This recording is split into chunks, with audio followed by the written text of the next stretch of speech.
ਵਾਹਿਗੁਰੂ ਜੀ ਕਾ ਖਾਲਸਾ ਵਾਹਿਗੁਰੂ ਜੀ ਕੀ ਫਤਿਹ। ਸ੍ਰੀ ਗੁਰੂ ਤੇਗ ਬਹਾਦਰ ਖਾਲਸਾ ਕਾਲਜ ਵੱਲੋਂ ਤੁਹਾਡਾ ਸਾਰਿਆਂ ਦਾ ਸਵਾਗਤ ਹੈ। Shri Guru Tegh Bahadur Khalsa college is the premier institute of the university of Delhi ਔਰ ਸਾਡੇ ਵਾਸਤੇ ਬਹੁਤ ਮਾਣ ਦੀ ਗੱਲ ਹੈ ਕਿ ਸਰਦਾਰ ਤਰਲੋਚਨ ਸਿੰਘ ਜਿਹੜੇ ਫਾਰਮਰ ਮੈਂਬਰ ਪਾਰਲੀਮੈਂਟ ਨੇ, ਸਾਡੇ ਕਾਲਜ ਦੀ ਗਵਰਨਿੰਗ ਬਾਡੀ ਦੇ ਚੇਅਰਮੈਨ ਨੇ ਔਰ ਬੜਾ ਲੰਬਾ ਸਮਾਂ ਇਹਨਾਂ ਨੇ ਸਾਡੇ ਟੀਚਿੰਗ ਨਾਨ ਟੀਚਿੰਗ ਸਟਾਫ ਔਰ ਬਾਕੀ ਕਾਲਜ ਦੀ ਜਿਹੜੀ ਕਾਰਗੁਜ਼ਾਰੀ ਹੈ ਉਹਦੇ ਵਿੱਚ ਇਹਨਾਂ ਦੀ ਬਹੁਤ ਵੱਡੀ ਕੰਟਰੀਬਿਊਸ਼ਨ ਹੈ। ਇਹਨਾਂ ਨੇ ਸੇਧ ਦਿੱਤੀ ਹੈ। ਗਵਰਨਮੈਂਟ ਆਫ ਇੰਡੀਆ ਨੇ ਇਹਨਾਂ ਨੂੰ 2021 ਦੇ ਵਿੱਚ ਪਦਮ ਭੂਸ਼ਣ ਵਾਸਤੇ ਸ਼ਾਰਟਲਿਸਟ ਕੀਤਾ ਹੈ। ਸਰਦਾਰ ਤਰਲੋਚਨ ਸਿੰਘ ਜੀ ਬਹੁਤ ਲੰਬਾ ਸਮਾਂ ਪਾਰਲੀਮੈਂਟਰੀ ਮੈਂਬਰ ਰਹੇ ਨੇ। ਬਹੁਤ ਪਾਰਲੀਮੈਂਟਰੀ ਔਰ ਸਮਾਜਿਕ ਸੇਵਾਵਾਂ ਦੇ ਸਦਕਾ ਅੱਜ ਗਵਰਨਮੈਂਟ ਆਫ ਇੰਡੀਆ ਨੇ ਇਸ ਚੀਜ਼ ਨੂੰ ਰੈਕਗਨਾਈਜ਼ ਕਰਦੇ ਹੋਏ ਕਿ ਸਰਦਾਰ ਤਰਲੋਚਨ ਸਿੰਘ ਹੋਰਾਂ ਦੀ ਕੰਟਰੀਬਿਊਸ਼ਨ ਸਮਾਜਿਕ ਖੇਤਰ ਦੇ ਵਿੱਚ, ਸਾਡੇ ਸੋਸ਼ਲ ਖੇਤਰ ਦੇ ਵਿੱਚ, ਪੋਲੀਟੀਕਲ ਸੈਕਟਰ ਦੇ ਵਿੱਚ ਔਰ ਖਾਸ ਕਰਕੇ ਸਿੱਖਾਂ ਨੂੰ ਇਸ ਇਕਨੋਮਿਕ ਆਰਥਿਕ ਕਾਰਗੁਜ਼ਾਰੀ ਦੇ ਵਿੱਚ ਗੁਜ਼ਰਨ ਵਾਸਤੇ ਜੋ ਸੇਧ ਦਿੰਦੇ ਰਹੇ ਨੇ, ਉਹਨੂੰ ਨਿਖਾਰਨ ਵਾਸਤੇ ਸਰਦਾਰ ਤਰਲੋਚਨ ਸਿੰਘ ਹੋਰਾਂ ਦੀ ਕੰਟਰੀਬਿਊਸ਼ਨ ਜੋ ਹੈ ਉਹ ਬਹੁਤ ਅਨਪੈਰਲਡ ਹੈ। ਮੈਂ ਸਾਰਿਆਂ ਨੂੰ ਖਾਸ ਕਰਕੇ ਖਾਲਸਾ ਕਾਲਜ ਦੇ ਨਾਲ ਸੰਬੰਧਿਤ ਸਾਡੇ ਵਿਦਿਆਰਥੀ, ਸਾਡੇ ਟੀਚਰਸ, ਦਿੱਲੀ ਯੂਨੀਵਰਸਿਟੀ ਦੇ ਵਿਦਿਆਰਥੀ ਟੀਚਰਸ, ਉਹਨਾਂ ਸਾਰਿਆਂ ਵੱਲੋਂ ਸਰਦਾਰ ਤਰਲੋਚਨ ਸਿੰਘ ਹੋਰਾਂ ਨੂੰ ਵਧਾਈ ਦਿੰਦਾ ਹਾਂ। ਔਰ ਸਰਦਾਰ ਤਰਲੋਚਨ ਸਿੰਘ ਹੋਰਾਂ ਦੇ ਬਾਰੇ ਇੱਕ ਸ਼ਾਰਟ ਜਿਹਾ ਦੱਸਣਾ ਮੈਂ ਆਪਣਾ I take this as a privilege. Sardar Tarlochan Singh ji was born in undivided India, now in Pakistan, in village Dudyal, which was in district Jhelum. और इन्होंने तकरीबन 9th क्लास उसे पास करने तो बाद after a great struggle, his family shifted to Patiala, a very prominent place in Punjab. और पटियाला ਦੇ ਵਿੱਚ ਇਹਨਾਂ ਨੇ 10ਵੀਂ और अपनी graduation complete की थी. Then because of his extraordinary achievements as student, he shifted to Punjab University Chandigarh और इन्होंने अपनी ग्रेजुएशन पूरी करने तो बाद पंजाब गवर्नमेंट के नाल मिल के पब्लिक रिलेशंस ਦੇ ਵਿੱਚ ਬਹੁਤ ਲੰਬਾ ਸਮਾਂ ਸਰਵਿਸ ਕੀਤੀ ਔਰ ਪੰਜਾਬ ਦੇ ਬਹੁਤ ਨੌਜਵਾਨਾਂ ਨੂੰ ਇਹਨਾਂ ਨੇ ਜਿਹੜੀ ਹੈ ਉਸ ਟਾਈਮ ਵੀ ਅਗਵਾਈ ਵੀ ਪ੍ਰੋਵਾਈਡ ਕੀਤੀ। ਔਰ ਸਾਨੂੰ ਜਦੋਂ ਅਸੀਂ ਇਹਨਾਂ ਦੀਆਂ ਲਿਖਤਾਂ ਨੂੰ ਦੇਖਦੇ ਹਾਂ, ਜਦੋਂ ਅਸੀਂ ਇਹਨਾਂ ਦੀ ਕਾਰਗੁਜ਼ਾਰੀ ਨੂੰ ਪੰਜਾਬ ਗਵਰਨਮੈਂਟ ਦੇ ਵਿੱਚ ਦੇਖਦੇ ਹਾਂ ਤਾਂ ਇਸ ਤਰ੍ਹਾਂ ਲੱਗਦਾ ਹੈ ਕਿ ਇਹ ਇੱਕ ਬਹੁਤ ਹੀ ਦੂਰਦਰਸ਼ੀ ਸ਼ਖਸੀਅਤ ਦੇ ਮਾਲਕ ਹਨ, ਕਿਉਂਕਿ ਸਿਰਫ ਰੋਜ਼ਗਾਰ ਨੂੰ ਜਾਂ ਇੱਕ ਆਰਗੇਨਾਈਜੇਸ਼ਨ ਨੂੰ ਚਲਾਉਣਾ ਇੱਕ ਗੱਲ ਹੈ, ਪਰ ਉਸ ਆਰਗੇਨਾਈਜੇਸ਼ਨ ਦੇ ਵਿੱਚ ਇੱਕ ਭਵਿੱਖ ਦੀ ਰੂਹ ਫੂਕਣਾ ਉਹ ਇੱਕ ਬਹੁਤ ਵੱਡਾ ਚੈਲੰਜ ਹੁੰਦਾ ਜੋ ਸਰਦਾਰ ਤਰਲੋਚਨ ਸਿੰਘ ਹੋਰਾਂ ਨੇ ਪੂਰਾ ਕੀਤਾ। ਸਰਦਾਰ ਤਰਲੋਚਨ ਸਿੰਘ ਹੋਰੀ ਜਦੋਂ ਸੈਂਟਰ ਦੇ ਵਿੱਚ ਆਏ ਨੇ ਤੇ Giani Zail Singh president of India ਸਨ ਉਸ ਟਾਈਮ, ਔਰ ਇਹਨਾਂ ਨੇ ਜਿਹੜੀ ਹੈ ਉੱਥੇ ਪ੍ਰੈਸ ਸੈਕਟਰੀ ਦੇ ਤੌਰ ਤੇ ਇਹਨਾਂ ਨੇ ਸੇਵਾ ਨਿਭਾਈ ਔਰ Delhi tourism and development corporation ਦੇ ਬਹੁਤ ਲੰਬੇ ਸਮੇਂ ਤੱਕ ਇਹ ਮੈਨੇਜਿੰਗ ਡਾਇਰੈਕਟਰ ਰਹੇ ਨੇ। ਔਰ ਦਿੱਲੀ ਟੂਰਿਜ਼ਮ ਦੀ ਅਗਰ ਅਸੀਂ ਦੇਖੀਏ ਕਿ ਜਿਹੜੀਆਂ ਸਾਡੀਆਂ ਵਿਜ਼ਿਟਿੰਗ ਟੂਰਿਸਟ ਸਾਈਟਸ ਨੇ, ਸਰਦਾਰ ਤਰਲੋਚਨ ਸਿੰਘ ਹੋਰਾਂ ਦਾ ਆਪਣਾ ਇੱਕ ਵਿਜ਼ਨ ਸੀ ਜਿਹੜਾ ਕਿ ਇਹ ਦਿੱਲੀ ਗਵਰਨਮੈਂਟ ਔਰ ਲੈਫਟੀਨੈਂਟ ਗਵਰਨਰ ਉਦੋਂ ਦੇ ਜੋ ਸਨ ਉਹਨਾਂ ਦੇ ਨਾਲ ਮਿਲ ਜੁਲ ਕੇ ਕੰਮ ਕਰਦੇ ਰਹੇ ਨੇ। ਸਰਦਾਰ ਤਰਲੋਚਨ ਸਿੰਘ ਹੋਰਾਂ ਦੀ ਅਗਰ ਅਸੀਂ ਅਚੀਵਮੈਂਟ ਦੀ ਗੱਲ ਕਰੀਏ ਤਾਂ ਐਜ਼ ਪਾਰਲੀਮੈਂਟੇਰੀਅਨ ਇਹਨਾਂ ਨੇ ਬਹੁਤ ਔਖੇ ਜਿਹੜੇ ਪੁਲਾਂਘਾਂ ਪੁੱਟੀਆਂ ਸਨ।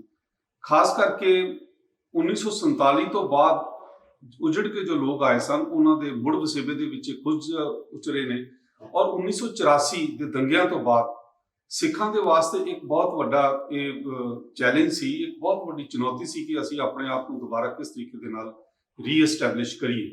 ਔਰ ਸਰਦਾਰ ਤਰਲੋਚਨ ਸਿੰਘ ਹੋਰਾਂ ਦੀ ਭੂਮਿਕਾ ਇਹਦੇ ਵਿੱਚ ਬਹੁਤ ਅਹਿਮ ਰਹੀ ਹੈ। ਚਾਹੇ ਉਹ ਅਸੀਂ ਆਪਣੇ ਲੀਗਲ ਫਾਈਟ ਦੀ ਗੱਲ ਕਰੀਏ ਜਾਂ ਐਵੀਡੈਂਸਿਸ ਨੂੰ ਕਲੈਕਟ ਕਰਕੇ ਲੋਕਾਂ ਨੂੰ ਸੇਧ ਦੇਣ ਦੀ ਗੱਲ ਕਰੀਏ, ਪਾਰਲੀਮੈਂਟ ਦੇ ਵਿੱਚ ਸਿੱਖਾਂ ਦੇ ਪ੍ਰਤੀ ਰੋਸ ਨੂੰ ਘੱਟ ਕਰਨ ਦੀ ਗੱਲ ਕਰੀਏ ਔਰ ਖਾਸ ਕਰਕੇ ਉਹਨਾਂ ਸਿੱਖਾਂ ਦੀ ਜਿਹੜੀ ਕੰਟਰੀਬਿਊਸ਼ਨ ਸੀ ਦੇਸ਼ ਦੇ ਪ੍ਰਤੀ, ਇਸ ਸਮਾਜ ਦੇ ਪ੍ਰਤੀ, ਉਹਨੂੰ ਹਾਈਲਾਈਟ, ਉਹਨੂੰ ਉਜਾਗਰ ਕਰਨ ਦੇ ਵਿੱਚ ਸਰਦਾਰ ਤਰਲੋਚਨ ਸਿੰਘ ਹੋਰਾਂ ਦੀ ਬਹੁਤ ਵੱਡੀ ਭੂਮਿਕਾ ਹੈ। ਇਹ ਨੈਸ਼ਨਲ ਮਾਈਨੋਰਟੀਜ਼ ਕਮਿਸ਼ਨ ਦੇ ਔਰ ਨੈਸ਼ਨਲ ਹਿਊਮਨ ਰਾਈਟਸ ਕਮਿਸ਼ਨ ਦੇ ਲੰਬਾ ਸਮਾਂ ਮੈਂਬਰ ਰਹੇ ਨੇ ਔਰ ਇਹਨਾਂ ਨੇ ਖਾਸ ਕਰਕੇ ਜਿਹੜੀਆਂ ਸਾਡੀਆਂ ਘੱਟ ਗਿਣਤੀਆਂ ਸਾਡੇ ਦੇਸ਼ ਦੇ ਵਿੱਚ ਨੇ, ਜਾਂ ਖਾਸ ਕਰਕੇ ਸਿੱਖਾਂ ਦੀ ਅਗਰ ਗੱਲ ਕਰੀਏ ਤਾਂ ਉਹਦੇ ਵਿੱਚ ਇਹਨਾਂ ਦੀ ਬਹੁਤ ਵੱਡੀ ਕੰਟਰੀਬਿਊਸ਼ਨ ਹੈ। ਸਾਡੇ ਸਿੱਖਾਂ ਦੀ ਇੱਕ ਬਹੁਤ ਲੰਬੇ ਸਮੇਂ ਤੋਂ ਡਿਮਾਂਡ ਚੱਲਦੀ ਆਈ ਹੈ ਕਿ ਅਸੀਂ ਆਨੰਦ ਕਾਰਜ ਐਕਟ ਬਣਾਈਏ। ਸਰਦਾਰ ਤਰਲੋਚਨ ਸਿੰਘ ਜੀ ਉਹਦੇ ਚੀਫ ਆਰਕੀਟੈਕਟ ਸਨ। ਇਹਨਾਂ ਨੇ ਪਾਰਲੀਮੈਂਟ ਦੇ ਵਿੱਚ ਉਸ ਐਕਟ ਨੂੰ ਸਿਰਫ ਪਾਸ ਹੀ ਨਹੀਂ ਕਰਵਾਇਆ, ਬਲਕਿ ਇੱਕ ਸਿੱਖਾਂ ਦੀਆਂ ਭਾਵਨਾਵਾਂ ਨੂੰ ਬਹੁਤ ਇੱਕ ਸੁਹਿਰਦ ਤੇ ਵਧੀਆ ਖੂਬਸੂਰਤ ਤਰੀਕੇ ਦੇ ਨਾਲ ਪੇਸ਼ ਵੀ ਕੀਤਾ। ਅੱਜ ਸਰਦਾਰ ਤਰਲੋਚਨ ਸਿੰਘ ਜੀ ਦੀ ਖਾਲਸਾ ਕਾਲਜ ਦੇ ਵਿੱਚ ਵੀ ਅਸੀਂ ਬੜੀ ਸ਼ਲਾਘਾ ਕਰਨੇ ਹਾਂ, ਕਿਉਂਕਿ ਇਹਨਾਂ ਨੇ ਸਾਨੂੰ ਬਹੁਤ ਸੇਧ ਪ੍ਰੋਵਾਈਡ ਕੀਤੀ ਹੈ। ਬਹੁਤ ਸਾਰੀਆਂ ਯੂਨੀਵਰਸਿਟੀਜ਼ ਖਾਸ ਕਰਕੇ ਨਾਰਥ ਦੇ ਵਿੱਚ, ਚਾਹੇ ਅਸੀਂ ਗੁਰੂ ਨਾਨਕ ਦੇਵ ਯੂਨੀਵਰਸਿਟੀ ਦੀ ਗੱਲ ਕਰੀਏ ਜਾਂ ਪੰਜਾਬੀ ਯੂਨੀਵਰਸਿਟੀ ਦੀ ਗੱਲ ਕਰੀਏ ਜਾਂ ਪੰਜਾਬ ਯੂਨੀਵਰਸਿਟੀ ਚੰਡੀਗੜ੍ਹ ਦੀ ਗੱਲ ਕਰੀਏ, ਉਹਦੇ ਵਿੱਚ ਇਹ ਜਿਹੜੀਆਂ ਸਾਡੀਆਂ ਸਟੈਚੂਟਰੀ ਬਾਡੀਜ਼ ਨੇ ਉਹਨਾਂ ਦੇ ਮੈਂਬਰ ਵੀ ਨੇ। ਔਰ ਇਹਨਾਂ ਨੇ ਬਹੁਤ ਲੰਬਾ ਸਮਾਂ ਖਾਸ ਕਰਕੇ ਜਿਹੜੇ ਸਾਡੇ 500 ਸਾਲਾ ਗੁਰੂ ਨਾਨਕ ਸਾਹਿਬ ਦਾ ਪ੍ਰਕਾਸ਼ ਪੁਰਬ ਔਰ 550 ਸਾਲਾ ਗੁਰੂ ਨਾਨਕ ਸਾਹਿਬ ਦਾ ਜਿਹੜਾ ਅਸੀਂ ਪ੍ਰਕਾਸ਼ ਪੁਰਬ ਹੁਣੇ ਕੰਪਲੀਟ ਕੀਤਾ ਹੈ, ਉਹਨਾਂ ਦੋਨਾਂ ਪ੍ਰਕਾਸ਼ ਪੁਰਬਾਂ ਦੀ ਸੈਲੀਬ੍ਰੇਸ਼ਨ ਦੇ ਵਿੱਚ ਸਰਦਾਰ ਤਰਲੋਚਨ ਸਿੰਘ ਹੋਰਾਂ ਦੀ ਗਵਰਨਮੈਂਟ ਆਫ ਇੰਡੀਆ ਦੇ ਵਿੱਚ ਇੱਕ ਬਹੁਤ ਵੱਡੀ ਕੰਟਰੀਬਿਊਸ਼ਨ ਰਹੀ ਹੈ। ਇਹਨਾਂ ਸਾਰੀਆਂ ਸੇਵਾਵਾਂ ਨੂੰ ਦੇਖਦੇ ਹੋਏ ਕੇਂਦਰ ਸਰਕਾਰ ਨੇ ਸਰਦਾਰ ਤਰਲੋਚਨ ਸਿੰਘ ਹੋਰਾਂ ਨੂੰ ਪਦਮ ਭੂਸ਼ਣ ਦੇ ਨਾਲ ਸੁਸ਼ੋਭਿਤ ਕੀਤਾ ਹੈ, ਜਿਹੜਾ ਕਿ ਕੱਲ ਦਿੱਲੀ ਦੂਰਦਰਸ਼ਨ ਦੇ ਉੱਤੇ ਲਾਈਵ ਟੈਲੀਕਾਸਟ ਹੋਏਗਾ। ਮੈਂ ਸਾਰਿਆਂ ਨੂੰ ਅਪੀਲ ਕਰਦਾ ਹੋਇਆ ਇਸ ਗੱਲ ਤੇ ਸਰਦਾਰ ਤਰਲੋਚਨ ਸਿੰਘ ਹੋਰਾਂ ਨੂੰ ਵਧਾਈ ਦੇਵਾਂਗਾ ਕਿ ਕੱਲ 5 ਵਜੇ ਜਿਹੜਾ ਦੂਰਦਰਸ਼ਨ ਦੇ ਪ੍ਰੋਗਰਾਮ ਆਏਗਾ ਉਹ ਅਸੀਂ ਸਾਰੇ ਦੇਖੀਏ। ਔਰ ਸਰਦਾਰ ਤਰਲੋਚਨ ਸਿੰਘ ਹੋਰਾਂ ਨੂੰ ਅਸੀਂ ਇਸ ਗੱਲ ਦੀ ਵਾਸਤੇ ਆਪਣਾ ਧੰਨਵਾਦ ਵਿਅਕਤ ਕਰੀਏ ਕਿ ਉਹਨਾਂ ਦੀ ਇੰਨੀ ਲੰਬੀ ਸਰਵਿਸ ਰਹੀ। ਹੁਣ ਅਸੀਂ ਸਰਦਾਰ ਤਰਲੋਚਨ ਸਿੰਘ ਹੋਰਾਂ ਦੇ ਨਾਲ ਗੱਲ ਕਰਾਂਗੇ, ਕਿਉਂਕਿ ਅੱਜ ਦਾ ਮੁੱਖ ਮਕਸਦ ਸਾਡਾ ਇਹ ਹੈ ਕਿ ਸਾਡੇ ਕਾਲਜ ਦੇ ਵਿਦਿਆਰਥੀ, ਸਾਡੀ ਯੂਨੀਵਰਸਿਟੀ ਆਫ ਦਿੱਲੀ ਦੇ ਵਿਦਿਆਰਥੀ ਔਰ ਬਾਕੀ ਜਿਹੜੀਆਂ ਆਸ-ਪਾਸ ਦੀਆਂ ਯੂਨੀਵਰਸਿਟੀਜ਼ ਨੇ ਉਹਨਾਂ ਦੇ ਵਿੱਚ we will circulate his recordings so that they should know, the contribution made by him. And also, there are very few Sikhs who have been conferred with the Padma Bhushan. This is the second highest civilian award, and it is a matter of pride for all of us. Welcome, Sardar Tarlochan Singh ji. Thank you, Ji. Actually, I am not fit to get so much praise what you have just now uttered. मैं तो कई बार ये कहना कि गुरु की बख्शिश, as you said, कि I as a refugee at that age from Pakistan to Delhi, I shifted. मैं बड़े लोगों को पता ही नहीं कि जो पाकिस्तान बनया है 15 अगस्त को, the people of Rawalpindi division, जिहड़ा कि मेरा इलाका सी and Peshawar, they were butchered, killed, houses burned in March 1947, and the entire population of that area shifted to Patiala, Faridkot, Napa much before 15 August. So I am one of those. So ਜਦੋਂ ਅਸੀਂ ਇੱਥੇ ਆ ਗਏ ਤਾਂ my father and family had 300 rupees in their pocket. That's all. Our village was burnt. ਸੋ 300 ਰੁਪਇਆ ਲੈ ਕੇ ਅਸੀਂ ਪਟਿਆਲੇ ਆਏ ਹਾਂ। ਮੈਂ 1.5 ਸਾਲ ਪ੍ਰਿੰਸੀਪਲ ਸਾਹਿਬ ਚਾਈਲਡ ਲੇਬਰ ਕੀਤੀ, ਜਿਹਨੂੰ ਅੱਜ ਲੇਬਰ ਲੋਕ ਕਹਿੰਦੇ ਨੇ ਕਿ ਬੱਚੇ ਕਿਉਂ ਕਰਦੇ ਹੈ, ਇਹ ਮਜਬੂਰੀ 'ਚ ਕਰਦੇ। So I had to earn money. ਫਿਰ ਮੈਂ ਮੈਟ੍ਰਿਕ ਕੀਤੀ, ਫਿਰ ਮੈਂ ਮਹਿੰਦਰਾ ਕਾਲਜ ਦਾਖਲ ਹੋਇਆ। ਐਜ਼ ਯੂ ਸੈਡ ਕਿ ਮੈਂ MA ਇਕਨੋਮਿਕਸ 55 ਕੀਤੀ ਹੈ।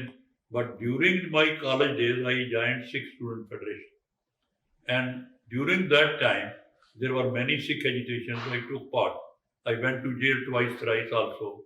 So during the college days, and one incident which was Fatehgarh Sahib, when Nehru came and was not allowed to speak, I was one of the 9 who were arrested under assault to murder charge and sentenced to 7 years imprisonment, which was later on withdrawn by the governor, that was Maharaja Patiala. So how I could then join my career. 57 ਤੋਂ ਮੈਂ ਸਰਕਾਰ government ਦਾ ਨੌਕਰ ਹੋਇਆ ਪੰਜਾਬ ਦਾ। I am Pratap Singh Kairo's appointee. He straightway appointed me as district public relations officer Firozpur. So from that my career starts in government service. और बड़ी लंबी, I retired in 93 from Delhi government, where I was at that time chairman, managing director, Delhi Tourism Corporation. In between, I served many places. Punjab Market, the largest cooperative, I was there for 6 years. I was in Rashtrapati Bhavan for 5 years as Press Secretary of India. I was also in Punjab responsible for many new things. First ever Sikh calendar of 12 pages, historical, I produced. Later on, Punjab Sikh Bank. So I ਬੜੀਆਂ ਕਿਤਾਬਾਂ ਮੈਂ public relation ਚੋਂ ਛਾਪੀਆਂ, ਬੜਾ ਕੰਮ ਕੀਤਾ। Harvesting combine ਜਿਹੜੀ ਅੱਜ green revolution ਦਾ ਸਭ ਤੋਂ ਵੱਡਾ ਸਿੰਬਲ, ਉਹਦਾ ਪਹਿਲੀਆਂ 6 ਕੰਬਾਈਨਾਂ ਜਰਮਨੀ ਤੋਂ ਮੈਂ ਟ੍ਰੇਨਿੰਗ ਲਈ 1971 ਤੇ 6 ਕੰਬਾਈਨਾਂ ਪੰਜਾਬ ਵਿੱਚ ਆਈਆਂ।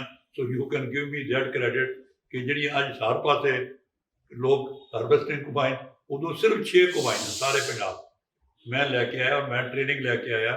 ਤੇ ਮੈਂ ਲੁਧਿਆਣੇ ਮੇਰਾ ਹੈਡਕੁਆਟਰ ਕਿ ਕਿਵੇਂ ਲੋਕਾਂ ਨੂੰ ਹੈਰਾਨਗੀ ਹੋਈ ਇੱਕ ਹੀ ਚੀਜ਼ ਆ ਗਈ। So I also am connected with that Punjab market. So ਬੜੀ ਵਾਹਿਗੁਰੂ ਦੀ ਕਿਰਪਾ ਨਾਲ ਸੇਵਾ ਹੋਈ। ਦਿੱਲੀ ਟੂਰਿਜ਼ਮ ਵਿੱਚ ਦਿੱਲੀ ਹਾਟ ਜਿਹੜੀ ਕਿ ਇੰਟਰਨੈਸ਼ਨਲ ਪੋਜੀਸ਼ਨ ਲੈਂਦੀ ਹੈ, ਉਹ ਮੇਰੀ ਬਣਾਈ। ਦੁਨੀਆ ਹੁਣ ਵੀ ਹੈਰਾਨ ਹੁੰਦੀ ਹੈ ਵੀ ਇਹ ਕੀ ਚੀਜ਼ ਬਣ ਗਈ। ਇੱਕ ਨਾਲਾ ਸੀ ਮੈਂ ਛੱਤ ਕੇ ਉਹ ਬਣਾ ਗਿਆ। ਇੰਟਰਨੈਸ਼ਨਲ ਗੋਲਡ ਅਵਾਰਡ ਮੈਨੂੰ ਟੂਰਿਜ਼ਮ ਦਾ ਇਹਦੇ 'ਚ ਮਿਲਿਆ। ਹਾਊਸ ਖਾਸ ਡਿਵੈਲਪਮੈਂਟ ਜੇ ਤੁਸੀਂ ਦੇਖੀ ਹੈ ਟੂਰਿਜ਼ਮ, ਉਹ ਮੈਂ ਬਣਾਇਆ, ਉਹਦਾ ਵੀ ਇੰਟਰਨੈਸ਼ਨਲ ਅਵਾਰਡ ਲਿਆ। ਸੋ ਬੜਾ ਕੁਛ ਦਿੱਲੀ ਟੂਰਿਜ਼ਮ ਦੀਆਂ ਜਿੰਨੀਆਂ ਸੇਵਾ ਮੈਂ ਕਰ ਸਕਿਆ ਕੀਤੀਆਂ। ਲੇਕਿਨ ਮੈਨੂੰ ਇਹਦੀ ਇਹ ਖੁਸ਼ੀ ਹੈ ਸਭ ਤੋਂ ਵੱਡੀ ਕਿ ਵਾਜਪਾਈ ਜੀ ਜਦੋਂ ਪ੍ਰਾਈਮ ਮਿਨਿਸਟਰ ਸੀ, he you can say favoured me, selected me in national minority commission, earlier as vice chairman, then as chairman. 6 ਸਾਲ ਮੈਂ ਮਾਈਨॉरिटी ਦੀ ਸੇਵਾ ਕੀਤੀ with union cabinet minister status, and then 3 years in National Human Rights Commission as member. So ਬੜੀ ਪਰਮਾਤਮਾ ਦੀ ਕਿਰਪਾ ਨਾਲ ਬੜਾ ਕੰਮ ਹੋਇਆ। ਸਭ ਤੋਂ ਵਧੀਆ ਕੰਮ ਜੋ ਮੈਂ ਸੋਚਦਾ ਕੀਤਾ ਮੈਂ ਉਹ ਸੀ ਅਫਗਾਨੀ ਰਿਫਿਊਜੀਜ਼। ਇਹ ਜਿਹੜੇ ਕੱਢੇ ਗਏ ਤਾਲਿਬਾਨ ਦੇ, ਉਹਨਾਂ ਸਾਰਿਆਂ ਦਾ ਜੋ ਕੁਛ ਲੀਗਲੀ ਮੈਕਸੀਮਮ ਮੈਂ ਕਰਵਾ ਸਕਿਆ ਉਹ ਮੇਰੇ ਥਰੂ ਹੀ ਹੋਇਆ। ਔਰ ਇਹਨਾਂ ਸਾਰੇ ਵਿਦੇਸ਼ਾਂ 'ਚ ਵੀ ਅਫਗਾਨੀਆਂ ਨੂੰ ਇੰਡੀਆ ਆਉਣ ਦੀ ਇਜਾਜ਼ਤ, ਇਹਨਾਂ ਨੂੰ ਜਾਂ ਬਾਹਰ ਜਾਣ ਦੀ ਸਾਰਾ ਮੈਂ ਹੀ ਕਰਵਾਇਆ। ਸੋ ਮੇਰੀ ਬੜੀ ਵੱਡੀ ਕੰਟਰੀਬਿਊਸ਼ਨ ਟੂਵਰਡ ਅਫਗਾਨ ਰਿਫਿਊਜੀਜ਼ ਹੈ। ਫਿਰ ਮੈਨੂੰ ਪਰਮਾਤਮਾ ਦੀ ਕਿਰਪਾ ਕਿ ਪਾਰਲੀਮੈਂਟ ਦਾ ਮੈਂ ਹਰਿਆਣੇ ਤੋਂ ਇੰਡੀਪੈਂਡੈਂਟ ਰਾਜ ਸਭਾ 'ਚ ਇਲੈਕਟ ਹੋ ਗਿਆ। ਇੰਡੀਪੈਂਡੈਂਟ ਰਿਹਾ 6 ਸਾਲ। ਉਹਦੇ ਸਭ ਤੋਂ ਵੱਡੀ ਮੇਰੀ ਕੰਟਰੀਬਿਊਸ਼ਨ ਹੈ ਆਨੰਦ ਮਾਰਜ ਐਕਟ। ਉਸ ਤੋਂ ਇਲਾਵਾ ਮੈਂ ਸਮਝਦਾ ਤੁਸੀਂ ਪ੍ਰਿੰਸੀਪਲ ਹੋ, ਸਾਰੇ ਟੀਚਰ ਹੋ, ਕਿ ਮੈਂ ਪਾਰਲੀਮੈਂਟ 'ਚ 6 ਸਾਲ like a teacher educated the member who are totally new what is Sikh history, what is Sikh philosophy, what is the role of Sikhs in freedom movement, what is the role of Sikh after partition. ਸੋ ਮੈਂ ਲੋਕਾਂ ਨੂੰ educate ਕੀਤਾ ਤੇ ਲੋਕਾਂ ਨੇ ਬੜਾ appreciate ਕੀਤਾ, ਕਿਉਂਕਿ ਜਿੰਨੇ MP ਦੇ ਨਵੇਂ ਹੁੰਦੇ ਨੇ ਇਹਨਾਂ ਨੂੰ ਹਿਸਟਰੀ ਪਤਾ ਹੀ। ਸੋ ਮੈਨੂੰ ਇਹ ਬੜਾ ਐਡਵਾਂਟੇਜ ਮਿਲਿਆ ਕਿ ਮੈਂ ਪਾਰਲੀਮੈਂਟ ਵਿੱਚ ਆਈ ਵਾਜ਼ ਵੈਰੀ ਪਾਪੂਲਰ। ਹਰ ਕੋਈ ਪ੍ਰਾਪਤ ਜੋ ਹੋਈ ਮੈਂ ਉਸੇ ਬੋਲਿਆ, ਦੱਸਿਆ, ਬੜਾ ਟਾਈਮ ਮਿਲਿਆ ਮੈਨੂੰ। ਸੋ ਦੂਸਰਾ, ਤੁਸੀਂ ਜਾਣਦੇ ਹੋ ਪਾਰਲੀਮੈਂਟ ਆਈ ਅਚੀਵ ਫਸਟ ਟਾਈਮ ਮਾਤਾ ਰਣਜੀਤ ਸਿੰਘ ਦਾ ਬੁੱਤ ਪਾਰਲੀਮੈਂਟ ਬਾਹਰ ਲੱਗ ਗਿਆ, ਘੋੜੇ ਤੇ ਚੜ੍ਹ। ਭਗਤ ਸਿੰਘ ਦਾ ਬੁੱਤ ਸਟੈਚੂ ਮੈਂ ਪਾਰਲੀਮੈਂਟ 'ਚ ਲਵਾਇਆ। ਮਾਸਟਾਰਾ ਸਿੰਘ, ਬਾਬਾ ਖੜਕ ਸਿੰਘ ਦੀਆਂ ਦੋਨੋਂ ਦੀ ਫੋਟੋ ਲਵਾਈ, ਵਰਨਾ ਸਾਰਾ ਪਾਰਲੀਮੈਂਟ ਵਿੱਚ ਸਿੱਖ ਦਾ ਨਾਂ ਹੀ ਨਹੀਂ ਕਿਤੇ। ਸੋ ਇਹ ਮੈਂ ਚਾਰੋਂ ਉੱਥੇ ਲਵਾ ਕੇ ਆਇਆ। ਸੋ ਇਹ ਬੜੀ ਗੁਰੂ ਦੇਵੀਦਾਸ ਦਾ ਬੁੱਤ ਲਵਾਇਆ ਮੈਂ, ਵਾਹ, ਉੱਥੇ ਲੱਗਿਆ ਜਾ ਦੇਖੋ। ਸੋ ਇਹ ਬੜੀ ਪਰਮਾਤਮਾ ਦੀ ਕਿਰਪਾ ਕਿ ਅੱਜ MP I could do such thing. ਉਸ ਤੋਂ ਬਾਅਦ ਦਿੱਲੀ ਗੁਰਦੁਆਰਾ ਕਮੇਟੀ ਨੇ ਇਹ ਮੈਨੂੰ ਸੇਵਾ ਦਿੱਤੀ ਤੁਹਾਡੇ ਕਾਲਜ ਦੀ। ਮੇਰਾ ਖਿਆਲ ਹੈ ਕਿ ਇਹ ਕਾਲਜ ਅੱਜ ਇੰਡੀਆ ਦੇ ਚੋਟੀ ਦੇ ਕਾਲਜਾਂ ਚੋਂ, because of the principal, staff member and the student. ਮਿਨਾਰਟੀ quota, ਮੈਂ ਹੈਰਾਨ ਹਾਂ ਕਿ ਮੈਂ ਚੇਅਰਮੈਨ ਰਿਹਾ ਮਿਨਾਰਟੀ ਕਮਿਸ਼ਨ, ਲੇਕਿਨ ਦਿੱਲੀ ਚਿਰਾਗ ਤਲੇ ਅੰਧੇਰਾ ਕਿ ਦਿੱਲੀ ਦੇ ਚਾਰੇ ਕਾਲਜਾਂ ਨੂੰ ਮਿਨਾਰਟੀ ਸਟੇਟਸ ਹੀ ਨਹੀਂ ਸੀ। ਤੋ ਆ ਕੇ ਤੁਹਾਡੀ ਸਾਰਿਆਂ ਦੀ ਹਿੰਮਤ ਨਾਲ ਅਸੀਂ ਉਹ ਸਟੇਟਸ ਲਿਆ ਤੇ ਅੱਜ 50% ਬੱਚੇ ਦਾਖਲ ਹੁੰਦੇ ਨੇ। ਹਾਂ, ਫਿਰ ਤੁਹਾਡੀ ਸਾਰਿਆਂ ਦੀ ਹਿੰਮਤ ਨਾਲ 2 ਹੋਸਟਲ ਬਣ ਗਏ। ਨਲਵਾ ਸਾਹਿਬ ਦੇ ਨਾਮ ਦਾ ਬॉयਜ਼ ਹੋਸਟਲ ਹੁਣੀ ਕੰਪਲੀਟ ਹੋ ਗਿਆ।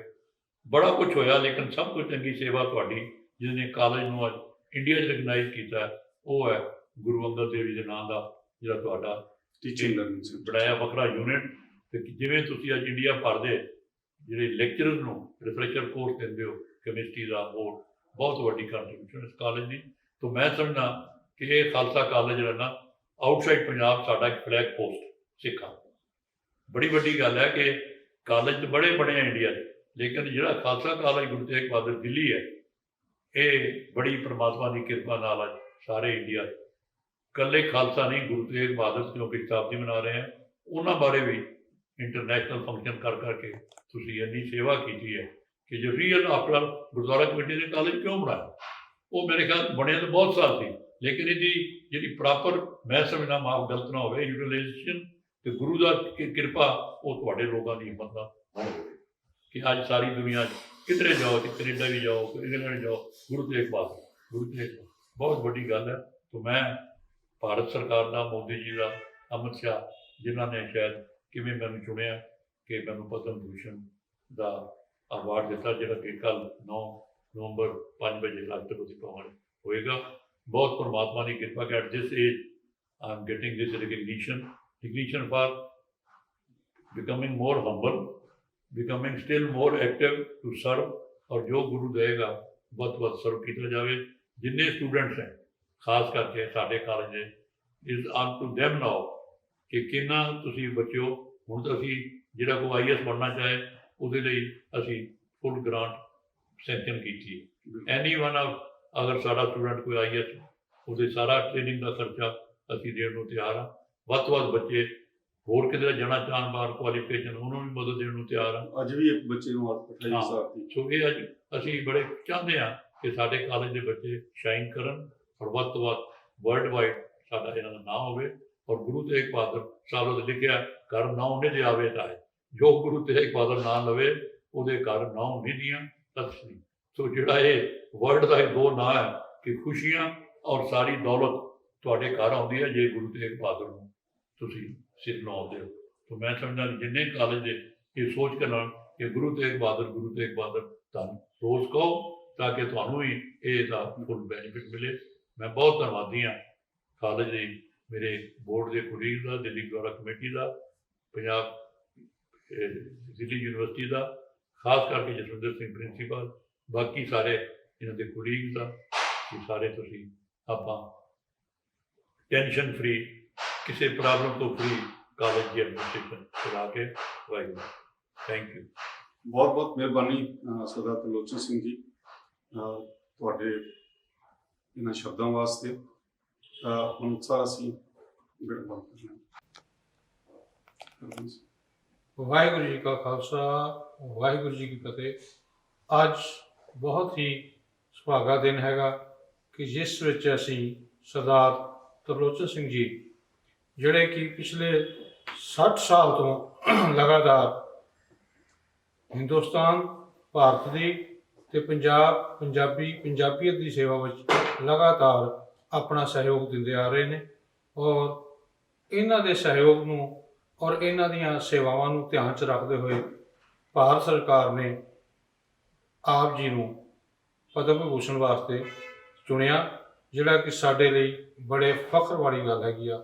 ਔਰ ਅਸੀਂ ਸਮਝਦੇ ਹਾਂ ਕਿ ਇਹ ਸਾਡੇ ਸਾਰਿਆਂ ਲਈ ਪ੍ਰੇਰਨਾ ਸਰੋਤ ਹੈ ਕਿ ਇੰਨੇ ਲੰਮੇ ਸਮੇਂ 60 ਸਾਲ ਦਾ ਸਮਾਂ ਬਹੁਤ ਲੰਬਾ ਹੁੰਦਾ, ਜਿਹਦੇ ਵਿੱਚ ਪਰਿਵਾਰਕ ਸਮਾਜਿਕ ਉਤਾਰ ਚੜ੍ਹਾਅ ਆਪ ਜੀ ਨੇ ਜ਼ਿਕਰ ਕੀਤਾ। ਔਰ ਉਹਨਾਂ ਦੇ ਨਾਲ ਪਰਿਵਾਰ ਦਾ ਗੁਜ਼ਾਰਾ ਤੇ ਇੱਥੇ ਸੈੱਟ ਹੋਣਾ, ਘਰ ਬਣਾਉਣੇ, ਕਾਰੋਬਾਰ ਖੋਲ੍ਹਣਾ ਇਹ 300 ਰੁਪਏ ਦੇ ਵਿੱਚ ਪੋਸੀਬਲ ਨਹੀਂ ਹੈਗਾ। ਪਰ ਇਹ ਸਭ ਕੁਝ ਦੇ ਧਿਆਨ 'ਚ ਰੱਖਦੇ ਹੋਏ ਆਪ ਜੀ ਨੇ ਫਿਰ ਵੀ ਅੱਗੇ ਆਪਣੀ ਪੜ੍ਹਾਈ ਜਾਰੀ ਰੱਖੀ। ਉਹਦਾ ਖਾਸ ਪ੍ਰੇਰਨਾ ਸਰੋਤ ਕੀ ਰਿਹਾ? ਦੇਖੋ ਮੇਰੇ ਫਾਦਰ ਜੀ ਨੂੰ ਮੈਂ ਕ੍ਰੈਡਿਟ ਦਿੰਦਾ ਕਿ ਉਹ ਇਨ ਵੇ ਅਨਪੜ੍ਹ ਸਨ। ਹਾਲਾਂਕਿ ਐਡੇ ਵਾਸ ਵੈਰੀ ਲੀਡਿੰਗ ਬਿਜ਼ਨਸਮੈਨ ਜੀ, ਲੇਕਿਨ ਉਹਨਾਂ ਦੇ ਕੋਈ ਸਕੂਲ ਦੀ ਫਾਰਮਲ ਪੜ੍ਹਾਈ ਨਹੀਂ ਸੀ, ਉਰਦੂ 'ਚ ਲਿਖਦੇ ਸੀ। ਉਹਨਾਂ ਨੇ ਇੱਕ ਧਈਆ ਕਰ ਲਿਆ ਕਿ ਅਸੀਂ ਭੁੱਖੇ ਰਹੀਏ ਕਿ ਮੈਂ ਤੁਹਾਨੂੰ ਪੜ੍ਹਾਉਣਾ ਹੈ। ਐਕਚੁਅਲੀ ਮੈਂ ਤਾਂ ਦੌੜਦਾ ਸੀ, ਸਕੂਲ ਜਾਣ ਤੋਂ ਗਿੰਦਾ ਹੀ ਨਹੀਂ ਸੀ, ਦੌੜਿਆ ਵੀ ਸਕੂਲ 'ਚ, ਪਰ ਹੀ ਕੈਪਟ ਕਿ ਮੈਂ ਬਾਹਰ ਬੈਠਾਂਗਾ, ਸਕੂਲੋਂ ਨਿਕਲਣਾ। It is I think his dream ਕਿ ਮੈਂ ਪੜ੍ਹਾਂਗਾ ਤਾਂ ਕੁਛ ਬਣਾਂਗਾ। ਤਾਂ whatever credit to this is my parents ਕਿ ਉਹਨਾਂ ਨੇ ਮੈਨੂੰ ਮਜਬੂਰ ਕੀਤਾ ਕਿ ਅਸੀਂ ਤਾਂ ਪੜ੍ਹਾਈ ਕਰਨੀ ਹੈ, ਚਾਹੇ ਅਸੀਂ ਨੌਕਰੀ ਕਰੀਏ, ਪੈਸੇ ਕਮਾਈਏ, ਕਿੱਥੋਂ ਲਿਆਈਏ, ਤੂੰ ਕਾਲਜ ਜੁੜ ਜਾ। ਸੋ ਇਹ ਮੈਂ ਦਿਸ ਇਜ਼ ਯੂ ਕੈਨ ਸੇ ਕਿ ਉਸ ਜ਼ਮਾਨੇ 'ਚ ਮਾਂ ਪਿਓ ਦਾ ਰੋਬ ਦਾ ਬੜਾ ਹੁੰਦਾ ਸੀ, ਸਖਤੀ ਬੜੀ ਸੀ, ਜੀ ਡਰ ਵੀ ਸੀ। ਸੋ ਉਹਨਾਂ ਦੇ ਡਰ ਨਾਲ ਜਾਂ ਉਹਨਾਂ ਦੀ ਹਿੰਮਤ ਨਾਲ ਹੀ ਮੈਂ ਪੜ੍ਹ ਗਿਆ। ਬਿਲਕੁਲ। ਨਹੀਂ, ਫਿਰ ਗ੍ਰੈਜੂਏਸ਼ਨ ਪਟਿਆਲੇ ਤੋਂ ਕਰਨ ਤੋਂ ਬਾਅਦ ਚੰਡੀਗੜ੍ਹ ਜਾਣਾ ਇੱਕ ਆਪਣੇ ਆਪ ਹੀ ਵੱਡੀ ਗੱਲ ਸੀਗੀ ਦੇਖੋ, ਉਹਨਾਂ ਮੈਂ- ਸਮੇਂ ਵਿੱਚ। ਬੜੀ ਗੱਲ ਹੈ। ਮੈਨੂੰ ਰੱਬ ਦਾ ਇਹ, ਜਿਵੇਂ ਮੈਂ ਪਹਿਲਾਂ ਕਿਹਾ, ਮੈਂ MA ਕਰਕੇ ਨੌਕਰੀ ਨਹੀਂ ਕੀਤੀ। ਥੋੜ੍ਹਾ ਚਿਰ ਮੇਰਾ ਜੋ ਮੁਕੱਦਮਾ ਚੱਲਦਾ ਸੀ, ਜਦ ਤੱਕ ਮੁਕੱਦਮਾ ਕਲੀਅਰ ਨਹੀਂ ਹੋਇਆ। ਲੇਕਿਨ ਮੈਨੂੰ ਸ਼ੁਰੂ ਤੋਂ ਪੋਲੀਟੀਕਲ ਲੋਕਾਂ ਨਾਲ ਸੰਬੰਧ ਬੜੇ ਜੁੜੇ। ਤੁਸੀਂ ਬੜੇ ਹੈਰਾਨ ਹੋਵੋਗੇ ਕਿ ਸਰ ਗਿਆਨ ਸਿੰਘ ਰਾੜੇਵਾਲਾ ਚੀਫ ਮਿਨਿਸਟਰ ਬਣਿਆ 52 'ਚ। ਜੀ ਮੈਂ ਉਦੋਂ ਕਾਲਜ BA ਪੜ੍ਹਦਾ ਸੀ। ਜੀ ਮੈਂ ਉਹਦੇ ਇੰਨਾ ਨੇੜੇ ਸੀ ਕਿ ਲੋਕ ਮੈਨੂੰ ਉਹਦਾ ਸੈਕਟਰੀ ਮੰਨਦੇ ਸੀ। He was the first non-Congress chief minister. I was so close to him. I came close to Pratap Singh Kairó in 1955. ਜੀ ਉਹ ਇਸ ਤਰ੍ਹਾਂ ਮੇਰਾ ਕੈਰੋਂ ਬਦਾ ਬਣ ਗਿਆ ਕਿ ਮੈਨੂੰ ਕਹਿੰਦਾ ਇੰਨੀ ਯੰਗ ਉਮਰ ਹੈ, ਮੈਂ ਇੰਨਾ ਸਿਆਣਾ ਮੁੰਡਾ ਨਹੀਂ ਦੇਖਿਆ, ਤੂੰ ਕਿੱਥੋਂ ਇੰਨਾ ਕੁਝ। ਤਾਂ ਉਹਨੇ ਜਦੋਂ 57 ਪਟਿਆਲਾ ਜਦੋਂ ਮਰਜ ਹੁੰਦਾ ਹੈ ਪੰਜਾਬ ਵਿੱਚ, ਤਾਂ ਉਹਨੇ ਪਹਿਲਾ ਕੰਮ ਇਹ ਕੀਤਾ, ਮੈਨੂੰ ਬੁਲਾਇਆ ਵੀ ਤੈਨੂੰ ਮੈਂ ਨੌਕਰੀ ਦੇਣੀ। ਹੀ ਆਫਰਡ ਮੀ ਜੌਬ। ਜੀ ਤੇ ਉਹ ਮੈਂ ਫਿਰ ਕਿਹਾ, ਉਹ ਕਹਿੰਦਾ ਕੀ ਬਣਨਾ? ਤਾਂ I opted public relation. I couldn't opt anything else but no. ਮੈਨੂੰ ਇਹ ਚੰਗਾ ਲੱਗਿਆ, ਤਾਂ ਹੀ appointed me there. So this is how I joined government service. ਆਪ ਜੀ ਭਾਖੜਾ ਡੈਮ ਪ੍ਰੋਜੈਕਟ ਨਾਲ ਵੀ ਜੁੜੇ ਰਹੇ। 3 ਸਾਲ ਮੈਂ ਭਾਖੜਾ ਡੈਮ ਦਾ PRO ਰਿਹਾ, 1959 to 1958, 59, 60। ਕੀ ਲੱਗਦਾ ਵੀ ਜਿਹੜਾ ਵਿਜ਼ਨ ਲੈ ਕੇ ਭਾਖੜਾ ਡੈਮ ਨੂੰ ਬਣਾਇਆ ਗਿਆ ਸੀ ਪ੍ਰੋਜੈਕਟ, ਉਹ ਉਸ ਤੋਂ ਬਾਅਦ ਵਾਲੀ ਲਈ ਕੋਈ ਲਾਭਦਾਇਕ ਹੋਇਆ? Bhakra dam is the harbinger of prosperity of Punjab. ਜੇ ਭਾਖੜਾ ਨਹਿਰ ਨਾ ਹੁੰਦੀ ਤਾਂ ਇਲਾਕਾ ਜਿੰਨਾ ਹਿਸਾਰ, ਬਠਿੰਡਾ, ਅੱਜ ਜਿਹੜਾ ਇਹ ਗੰਗਾ ਨਗਰ ਜੋ ਦੇਖ ਰਹੇ ਹੋ ਬਾਦਸ਼ਾਹੀ, ਇਹ ਭਾਖੜੇ ਦੇ ਪਾਣੀ ਆਉਣ ਤੋਂ ਬਾਅਦ, ਵਰਨਾ ਇਹ ਸਾਰਾ ਰੇਗਿਸਤਾਨ ਸੀ। ਬਠਿੰਡੇ ਰੇਤ ਉੱਡਦੀ ਸੀ, ਬਠਿੰਡੇ ਲੋਕ ਵੜਦੇ ਨਹੀਂ ਸੀ, ਰੇਤ ਉੱਡਦੀ, ਰੇਤ ਦੇ ਟਿੱਬੇ ਸਨ ਸ਼ਹਿਰ 'ਚ। ਤਾਂ ਇਹ ਸਾਰਾ ਇਲਾਕਾ ਹਿਸਾਰ ਦਾ, ਭਾਖੜਾ ਨਹਿਰ ਬਣੀ, ਇਹ ਉਸ ਤੋਂ ਬਾਅਦ ਇਹ ਇਲਾਕਾ ਬਣ ਗਿਆ।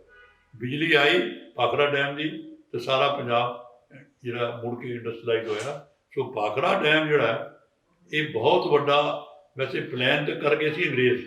ਜੀ ਲਾਰਡ ਲਿਊਸਟਨ ਹੁੰਦਾ ਸੀ ਲੈਫਟੀਨੈਂਟ ਗਵਰਨਰ। ਜੀ ਉਹਨੇ ਪਹਿਲਾਂ ਵੇਖ ਕੇ ਕਿਹਾ ਕਿ ਇੱਥੇ ਡੈਮ ਬਣਨਾ ਚਾਹੀਦਾ। ਜੀ ਲੇਕਿਨ ਫਿਰ ਨਹਿਰੂ ਦੀ ਹਿੰਮਤ ਹੈ ਜੀ ਕਿ ਇੰਡੀਆ ਗਵਰਨਮੈਂਟ ਨੇ ਅਡਾਪਟ ਕਰਕੇ ਇਹਨੂੰ ਬਣਾਇਆ, ਔਰ ਇਹ ਉਸ ਵਕਤ ਵਰਲਡ ਦਾ ਹਾਈਐਸਟ 700 ਕਿਦਾ ਫੁੱਟ ਉੱਚਾ ਸਲੋਕਮ ਵਰਗਾ ਵਰਲਡ ਦਾ ਫੇਮਸ ਬਿਲਡਰ ਆਰਵੀ ਸਲੋਕਮ ਅਮਰੀਕਾ ਤੋਂ ਆਇਆ, ਉਹ ਇਹਦਾ ਹੈਡ ਸੀ ਬਣਾਉਣ ਵਾਲਾ। 80 ਅਮਰੀਕਨ ਆਏ। ਇੰਡੀਆ ਦੀ ਜਿਹੜੀ ਟੈਕਨੀਕਲ ਜਿਹੜੀ ਨਾਲੇਜ ਆਈ ਹੈ ਜੀ ਡੈਮ ਬਿਲਡਿੰਗ, ਉਹ ਭਾਖੜਾ ਡੈਮ ਨੇ ਲਿਆ। ਸੋ ਮੈਂ ਲੱਕੀ ਹਾਂ ਕਿ 3 ਸਾਲ ਮੈਂ ਪਬਲਿਕ ਰਿਲੇਸ਼ਨ ਅਫਸਰ ਭਾਖੜਾ ਡੈਮ ਦਾ। ਜਿਸ ਤਰ੍ਹਾਂ ਆਪ ਜੀ ਦੱਸ ਰਹੇ ਹੋ ਕਿ ਆਪ ਜੀ ਲਗਭਗ ਸਾਰੇ ਪੰਜਾਬ ਦੇ ਮੁੱਖ ਮੰਤਰੀ ਸਾਹਿਬਾਨ ਦੇ ਨਾਲ ਆਪ ਜੀ ਨੂੰ ਬੜੇ ਨੇੜੇ ਹੋ ਕੇ ਉਹਨਾਂ ਨਾਲ ਕੰਮ ਕਰਨ ਦਾ, ਸਮਝਣ ਦਾ ਰਿਹਾ ਆਪ ਜੀ ਕੋਲ ਤਜਰਬਾ। ਕੀ ਲੱਗਦਾ ਕਿ ਪੰਜਾਬ ਔਰ ਉਸ ਤੋਂ ਬਾਅਦ ਆਪ ਮੈਂਬਰ ਆਫ ਪਾਰਲੀਮੈਂਟ ਵੀ ਰਹੇ ਹੋ, ਤੇ ਇਹਦੇ ਵਿੱਚ ਵੀ ਆਪ ਜੀ ਨੂੰ ਸੇਵਾਵਾਂ ਮਿਲੀਆਂ। ਜਿਹੜਾ ਕੇਂਦਰ ਔਰ ਪੰਜਾਬ ਦਾ ਮਸਲਾ ਪਹਿਲਾਂ ਤੋਂ ਚੱਲਿਆ ਆ ਰਿਹਾ, ਇਹ ਰਾਜਨੀਤਿਕ ਸੀ ਜਾਂ ਇਹਨੂੰ ਕੁਝ ਹੱਲ ਵੀ ਇਹਦੇ ਹੋ ਸਕਦੇ? ਇਹ ਬੜਾ ਕੁਐਸਚਨ, ਬੜਾ ਲੈਬੋਰੇਸ਼ਨ ਮੰਗਦਾ, ਬੜੀ ਵੱਡੀ। ਜੀ ਕੁਝ ਤੇ ਮੈਂ ਸਮਝਦਾ ਕਿ ਸਾਡੇ ਜਿਹੜੇ ਲੀਡਰ ਨੇ ਜੀ ਕਿੰਨੇ ਆਫਟਰ ਪਾਰਟੀਸ਼ਨ, ਜੀ ਉਹਨਾਂ ਦੀ ਲਗਨ ਤੇ ਇਹ ਸੀ ਕਿ ਸਿੱਖਾਂ ਨੂੰ ਕੁਝ ਮਿਲੇ, ਪੰਜਾਬ ਨੂੰ ਕੁਝ ਮਿਲੇ, ਪਰ ਉਹਦੇ 'ਚ ਜਿਹੜੇ ਸਟੈਪਸ ਲਏ ਗਏ ਟੂ ਅਚੀਵ ਦੋਲ, ਉਹ ਐਪਰੀਸ਼ੀਏਟ ਨਾ ਹੋਏ। ਜੀ ਆਈ ਥਿੰਕ ਸੈਂਟਰ ਔਰ ਪੰਜਾਬ ਦਾ ਜਿਹੜੀ ਰਿਲੇਸ਼ਨ ਹੈ, ਇਹ ਵਿਗੜਦੇ ਗਏ, ਕਦੇ ਠੀਕ ਨਹੀਂ ਹੋਏ। ਆਈ ਥਿੰਕ ਇਸ ਤਰ੍ਹਾਂ ਵਿਗੜੇ ਕਿ ਮੁੜ ਕੇ ਮੇਰੇ ਖਿਆਲ 'ਚ ਇੱਕ ਵਾਰੀ ਵੀ ਈਵਨ ਟੂਡੇ ਠੀਕ ਨਹੀਂ ਹੋਏ। ਸੋ ਇਹ ਨੁਕਸਾਨ ਸਾਡਾ ਹੋਇਆ ਜ਼ਿਆਦਾ।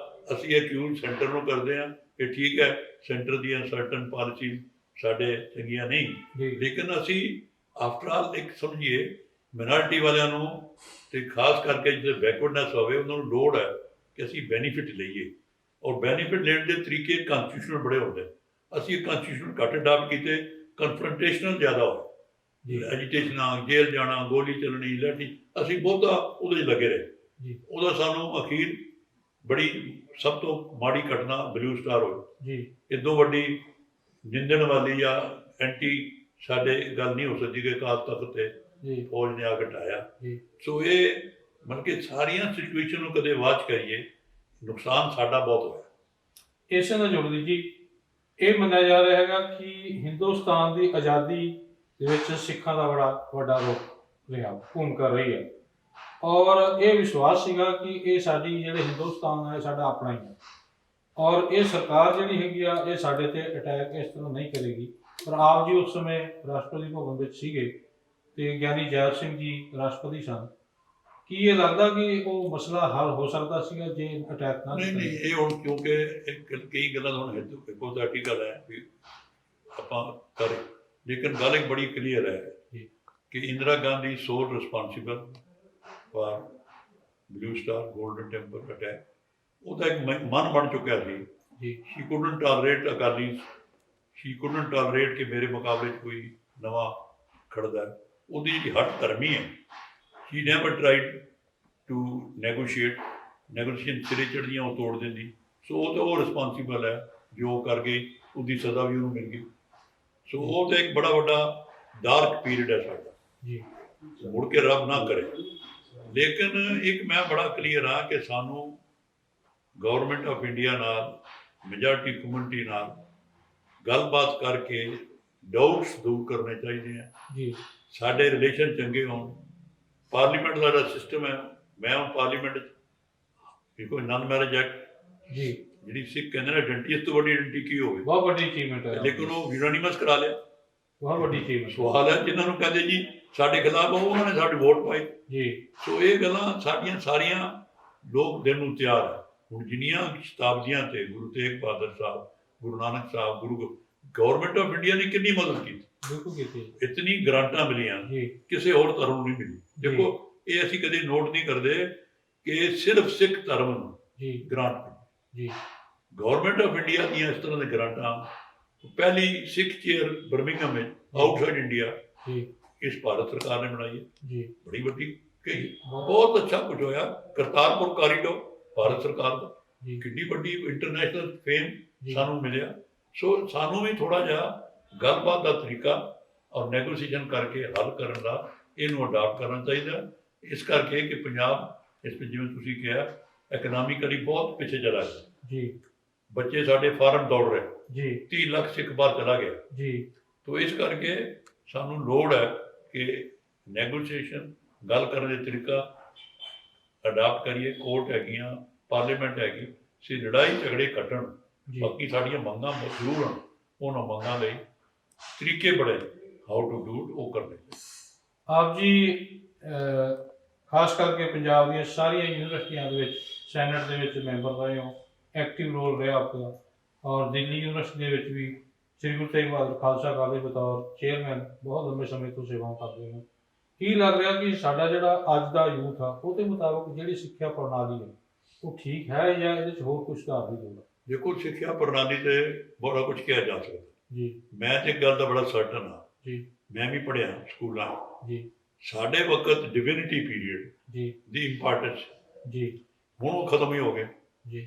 ਬਲਕਿ ਭਾਰਤ ਦੀ, ਇੰਡੀਆ ਦੀ ਇੱਕ ਗੱਲ ਜਿਹੜੀ ਬਹੁਤ ਸਾਡੀ ਚੜ੍ਹ ਸੀ, ਉਹ ਸੀ ਸਾਡਾ ਪਿਛੋਕੜ, ਸਾਡਾ ਹੈਰੀਟੇਜ। ਉਹ ਅਸੀਂ ਭੁੱਲ ਗਏ ਪੜ੍ਹਾਉਣਾ ਲੋਕਾਂ ਨੂੰ। ਜਿਹੜਾ ਮਾਰਲ ਬਿਲਡਿੰਗ ਹੈ ਉਹ ਉਹਦੇ 'ਚ ਆਉਂਦੀ ਹੈ। ਧਰਮ, ਮੈਂ ਕਿਸੇ ਧਰਮ ਦਾ ਪ੍ਰਚਾਰ ਨਾ ਹੋਵੇ, ਲੇਕਿਨ ਰੱਬ ਦੇ ਨਾਂ ਦਾ ਪ੍ਰਚਾਰ ਇੱਕ ਪੀਰੀਅਡ 'ਚ ਹੋਣਾ, ਉਹ ਕਰੈਕਟਰ ਬਿਲਡਿੰਗ ਸੀ। ਇੱਕ ਤੇ ਉਹ ਭੁੱਲ ਗਏ। ਦੂਜਾ ਮੈਂ ਸਮਝਦਾ ਕਿ ਜਿਹੜਾ ਸਾਡਾ ਅੱਜ ਦੀ ਪੜ੍ਹਾਈ ਹੈ ਇਹਦੇ 'ਚ ਹਿਸਟਰੀ ਪਾਰਟ ਖਤਮ ਹੋ ਚੁੱਕਾ। ਬੱਚਿਆਂ ਨੂੰ ਇਹ ਨਹੀਂ ਪਤਾ ਕਿ ਇੰਡੀਆ ਗੁਲਾਮ ਸੀ, ਇੰਡੀਪੈਂਡੈਂਟ ਹੋਇਆ। ਅੱਜ ਤੁਸੀਂ ਆਪਣੇ ਕਿਸੇ ਆ ਕੇ ਪੁੱਛ ਲਓ ਪਾਰਟੀਸ਼ਨ ਦਾ ਕੀ ਮੈਨਾਂ ਪਤਾ ਹੀ ਨਹੀਂ ਲੋਕਾਂ ਨੂੰ। ਸੋ ਐਟ ਲੀਸਟ ਜਿਹੜੀ ਜਨਰੇਸ਼ਨ ਕੋਈ ਆਵੇ, ਜੇ ਉਹਨੂੰ ਆਪਣੀ ਹਿਸਟਰੀ ਤੋਂ ਦੂਰ ਜਾਣਾ, ਇਹ ਅਸੀਂ ਬੜੀ ਗਲਤੀ, ਦੋ ਗੱਲਾਂ ਕਰ ਰਹੇ। ਤੀਜਾ ਇਸ ਕਰਕੇ ਕਿ ਪੜ੍ਹਾਈ ਮਹਿੰਗੀ ਬੜੀ ਹੈ, ਗੌਰਮੈਂਟ ਦੇ ਰਿਸੋਰਸਿਸ ਇੰਨੇ ਨਹੀਂ ਕਿ ਸਾਰਿਆਂ ਨੂੰ ਪੜ੍ਹਾ ਸਕੇ। ਸੋ ਪ੍ਰਾਈਵੇਟ ਜਿਹੜੀ ਯੂਨੀਵਰਸਿਟੀਆਂ ਜਾਂ ਪ੍ਰਾਈਵੇਟ ਜਿਹੜੀ ਮਹਿੰਗਾਈ ਹੈ, ਉਹ ਗੌਰਮੈਂਟ ਕਿਵੇਂ ਇਹਨਾਂ ਨਾਲ ਕੋਈ ਨੈਗੋਸ਼ੀਏਟ ਕਰੇ ਜਾਂ ਕੋਈ ਲਾਅ ਬਣਾਵੇ ਕਿ ਪੜ੍ਹਾਈ ਆਮ ਆਦਮੀ ਨਹੀਂ ਕਰ ਸਕਦਾ। ਹੁਣ ਦਿੱਲੀ ਦੇਖੋ ਤੁਹਾਡੇ ਸਾਹਮਣੇ, ਐਡਮਿਸ਼ਨ ਜਿਹੜੇ ਉਹ ਦਿੱਲੀੋਂ ਬਾਹਰ ਜਾ ਕੇ ਲੈਣੀ ਪੈਂਦੀ, ਉਹ ਕਿੰਨੀ ਮਹਿੰਗੀ ਹੈ। ਸੋ ਇਸ ਦਾ ਇੱਕ ਹੱਲ ਹੋਣਾ ਚਾਹੀਦਾ। ਬਾਕੀ ਇੱਕ ਗੱਲ ਮੈਂ ਦੇਖੀ ਹੈ ਕਿ ਐਜੂਕੇਸ਼ਨ ਪਾਲਿਸੀ ਬਦਲਣ 'ਚ ਅਸੀਂ ਜਿਹੜੀ ਨਵੀਂ ਸਰਕਾਰ ਹੈ ਉਹ ਹੀ ਬਦਲ ਦਿੰਦੀ। ਇਹ ਗੱਲ once for all we should stick to a policy. ਸਾਰੇ ਐਜੂਕੇਸ਼ਨਸ ਬਿਠਾ ਕੇ ਪੋਲੀਟੀਕਲ ਪਾਰਟੀਆਂ ਬਾਹਰ ਰਹਿਣ, ਜਿਵੇਂ ਤੁਹਾਡੇ ਪ੍ਰਿੰਸੀਪਲ ਸਾਹਿਬ ਹੈ, ਹੋਰ ਹੈ, ਸਾਰੇ ਲੋਕਾਂ ਨੂੰ ਬੁਲਾਉਣ, ਜੀ ਉਹ ਫੈਸਲਾ ਕਰਨ ਤੇ ਗਵਰਨਮੈਂਟ ਮੋੜ ਲਾ। ਠੀਕ ਹੈ। This should not be decided by the education minister, but by the educationist. ਬਹੁਤ ਬਹੁਤ ਧੰਨਵਾਦ, ਬਹੁਤ ਬਹੁਤ ਸ਼ੁਕਰੀਆ ਕਿ ਅਸੀਂ ਅੱਜ ਬਹੁਤ ਸਾਰੀਆਂ ਇਤਿਹਾਸਕ ਪਿੱਠਭੂਮੀ ਵਿੱਚ ਜਿਹੜੇ ਕਾਰਜਸ਼ੀਲ ਰਹੇ ਆ, ਔਰ ਅਸੀਂ ਮੰਨਦੇ ਹਾਂ ਕਿ ਇਹ ਅਚੀਵਮੈਂਟਸ ਐਵੇਂ ਸਧਾਰਨ ਆਪਣੇ ਰਾਜਨੀਤਿਕ ਸਬੰਧਾਂ ਕਰਕੇ ਨਹੀਂ ਮਿਲੀ, ਸਗੋਂ ਇਹ ਜਿਹੜੀ ਅਚੀਵਮੈਂਟ ਹੈਗੀ ਆ ਇਹ ਪਿਛਲੇ ਬਹੁਤ ਲੰਬੇ ਸਮੇਂ ਤੋਂ ਸੰਘਰਸ਼ ਜਿਹੜਾ ਕੀਤਾ ਸਰਦਾਰ ਕੁਲਭੂਸ਼ਣ ਸਿੰਘ ਜੀ ਨੇ, ਉਹਨਾਂ ਸੰਘਰਸ਼ਾਂ ਨੂੰ, ਉਹਨਾਂ ਅਚੀਵਮੈਂਟਸ ਨੂੰ, ਉਹਨਾਂ ਦੀ ਠੀਕ ਜਜਮੈਂਟ ਔਰ ਵੈਲਿਊ ਨੂੰ ਧਿਆਨ 'ਚ ਰੱਖਦੇ ਹੋਏ ਗੌਰਮੈਂਟ ਆਫ ਇੰਡੀਆ ਵੱਲੋਂ ਪਦਮ ਭੂਸ਼ਣ ਦਾ ਜਿਹੜਾ ਸਨਮਾਨ ਦਿੱਤਾ ਜਾ ਰਿਹਾ। ਬਹੁਤ ਬਹੁਤ ਸ਼ੁਕਰੀਆ। ਵਾਹਿਗੁਰੂ ਜੀ ਕਾ ਖਾਲਸਾ, ਵਾਹਿਗੁਰੂ ਜੀ ਕੀ ਫਤਿਹ। ਸਰ